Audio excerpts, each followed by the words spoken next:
why this time? Why are there Confederates in Pennsylvania at all? So by this point in the American Civil War, the Confederacy are largely winning the conflict, militarily that is. So in 1862, they have a lot of military victories under their belt. So you think of like the Battle of Antietam, more of a military draw, but Robert E. Lee is able to escape across the Potomac River without his army being destroyed by George McClellan. Of course, that leads to George McClellan, the Army of the Potomac's commander, being fired. And then in December of 1862, the Battle of Fredericksburg takes place. Of course, the Battle of Fredericksburg is a resounding Confederate victory down in Virginia. But of course, the beginning of 1863, Abraham Lincoln releases the Emancipation Proclamation. The Emancipation Proclamation is a law that says all slaves in the states of the Union are free. This is sort of the first step that it takes towards the 13th Amendment, of course, it passed in 1865. But this means for the Confederacy, the Emancipation Proclamation, though they consider themselves a foreign entity separate from the United States, it doesn't really matter if you're an enslaved person living there. If Abraham Lincoln says you're free, you might as well be free. What it really means for the South, other than mass migrations, runaways from enslavement, is that the foreign diplomatic package, largely mostly France, sort of pulls back support. They're not saying like the English were saying that the Enfield right by 1860. That changes in 1863 with the Emancipation Proclamation. The South now only has one way to win the American Civil War, and that is through a military campaign. So in May of 1863, Robert E. Lee has another resounding victory at the Battle of Chancellorsville. Chancellorsville destroys the Union Army over the course of a couple days of battle. And with this victory, he sort of, puts the Union Army into a stupor. They have no idea what's going to happen next, especially because the Union Army's commander, a guy called Joseph Hooker, his head's sort of on the chopping block. Lincoln doesn't want him around anymore. He hasn't fired him just yet, but he knows that Hooker is going to be relinquished from command. So, as the Confederates now have all this momentum, Robert E. Lee begins to deploy his army towards the north. He sends part of his army into Shenandoah Valley, Virginia, and around the Shenandoah Valley, Virginia Army. By mid-June, on June 15, 1863, Robert E. Lee's first infantry begins to cross the border of Pennsylvania. This is a corps under the command of a guy called corps under the command of a guy called Richard Ewell. And so the first Confederate infantry that crossed Pennsylvania are in a division for Jubal Early. Jubal Early was sort of the main player in this part of Pennsylvania.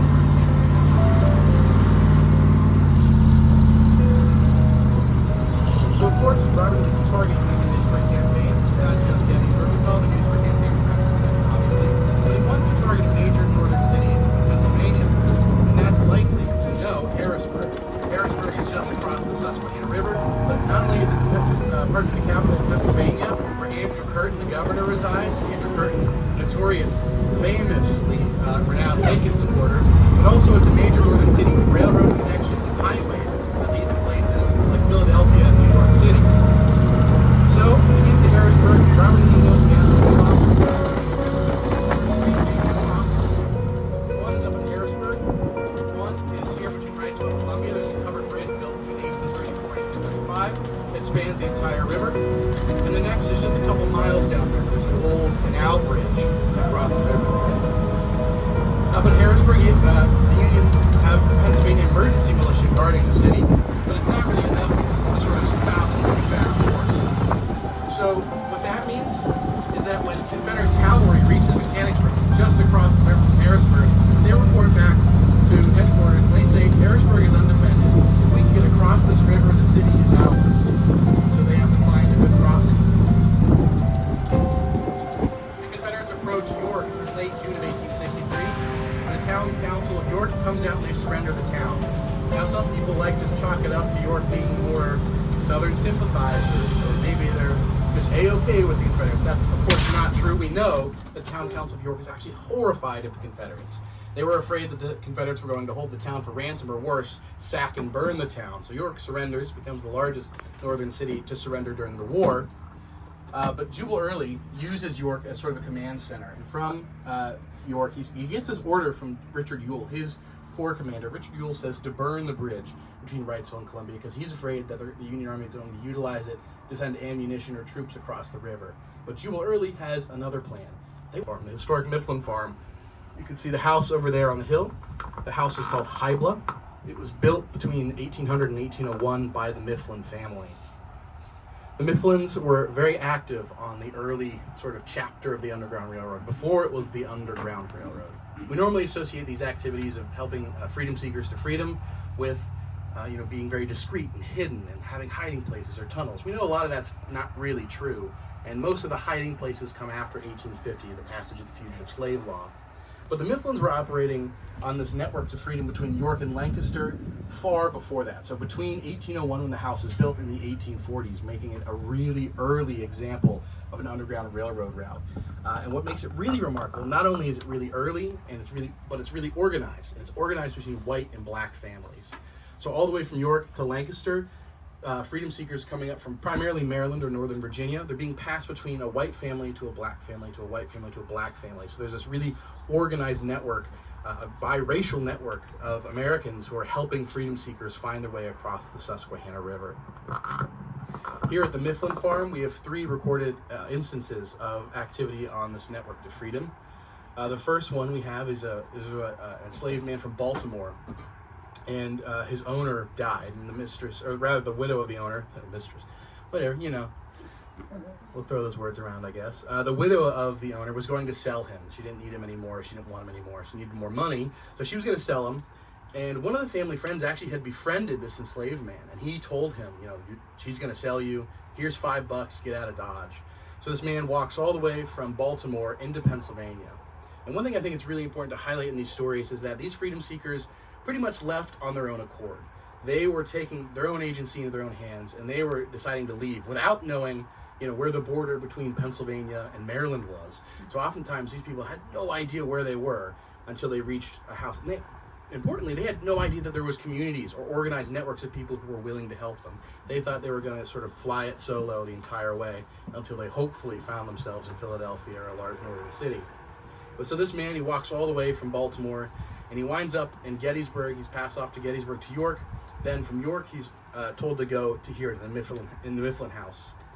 He arrives one evening at the Mifflins. He knocks on the door. They kind of get the picture. The Mifflins, of course, were Quakers. Quakers were, especially in this area, very averse to slavery. They were super into abolitionism. William Wright, across the river, who they're related to, he's a lawyer and a Quaker. Pennsylvania law, after the gradual abolition law of 1780, said that if you were an enslaved person, you came to Pennsylvania, if you were in Pennsylvania for 6 months, by law you were free.